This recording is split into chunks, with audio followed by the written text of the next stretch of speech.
Hello guys, तो আমি আজকে কোথায় এসেছি? এই যে ইটভাটা,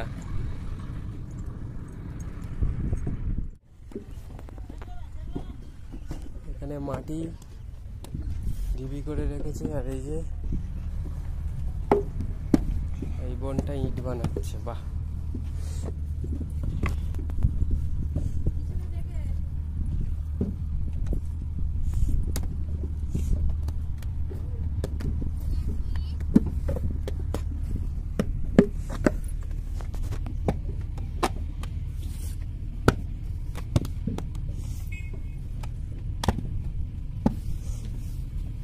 সারাদিনে তোমরা কত ইট বানাও?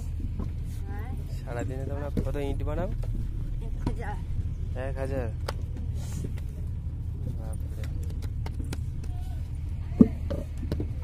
সত্যি এটা খুব খাটনির কাজ, খুব পরিশ্রম।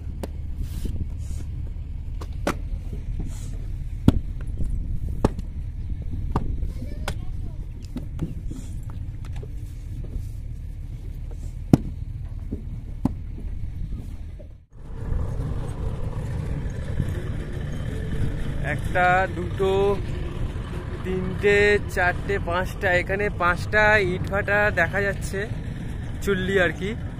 তো সবকটা চুল্লিতেই ইট এখন পোড়ানো হচ্ছে।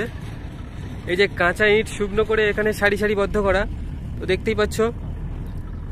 তো এখানে প্রচুর ইট আছে, মানে অগন্তি ইট। হ্যাঁ, এখানে মাটিটাকে আর কি মসৃণ করে মেশিনের মাধ্যমে গাড়ি করে নিয়ে যাওয়া হয়।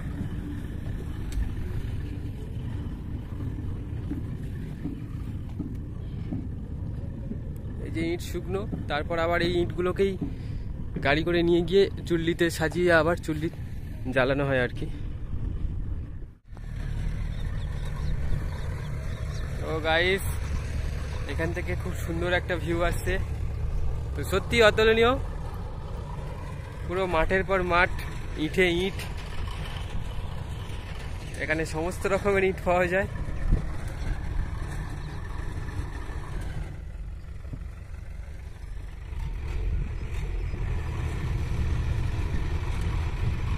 কুলপি, তো কুলপিতে সব থেকে আসল জিনিস এটাই যে এখানে যে যে এই কটা ইট ভাটা তা নয়, প্রায় 40খানা ইট ভাটা রয়েছে।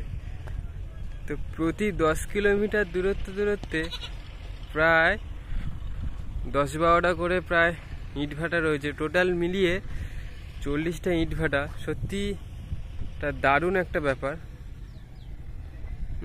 যে নদীর পার, এই যে দেখা যাচ্ছে পিছনে, খুব একটা দেখা যাচ্ছে না, তো আমি খালি চোখে দেখলে 2-4টে বোট মেঘলা হয়ে আছে, তো দেখতে দারুণ লাগছে গাইস। তো সত্যি অতুলনীয়। এই যে পিছনে ইট ভাটা, হ্যাঁ, আর ওই যে দূরে ইট ভাটা দেখা যাচ্ছে। প্রচুর ইট ভাটা আছে এখানে, প্রায় 40টা ইট ভাটা। বেশ সুন্দর একটা মুহূর্ত, আর পরিবেশটা দারুণ লাগছে। মনে হচ্ছে না এখানেই থাকি, ঘুমও চলে আসছে। হালকা হালকা হাওয়া ছাড়ছে, নদীর পাড়ে হাওয়া, দেখতেও ভালো লাগছে। আর এই কর্নার সাইডটা হুগলি, হ্যাঁ, তো এখান থেকে খুবই কাছের আর কি, বেশিক্ষণ নয়।